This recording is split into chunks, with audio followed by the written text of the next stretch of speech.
অপরাধ অনুসন্ধান থেকে স্বাগতম।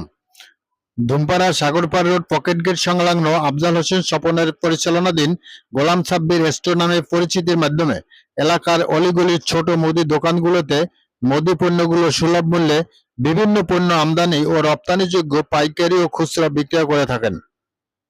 এলাকার অনেকগুলো মুদি দোকানের চেয়ে গোলাম সাব্বির স্টোরে মুদি পণ্যগুলোর দামে তেমন কোনো উল্লেখযোগ্য বৃদ্ধি দেখা যায়নি। বর্তমান পরিস্থিতিতে সাধারণ মানুষের ক্রয় ক্ষমতার মধ্যেই এবং দ্রব্যমূল্য নিয়ন্ত্রণ রয়েছে বলে গোলাম সাব্বির স্টোরের মালিক জানান। এলাকায় সুপ্রিয় গ্রাহক ভাই ও সুপ্রিয়া বোনেরা মুদি দোকান পণ্যগুলো সুলভ মূল্যে পেতে চাইলে গোলাম সাব্বির স্টোরে যোগাযোগ করার জন্য বিশেষভাবে অনুরোধ করা হলো। সবাইকে ধন্যবাদ।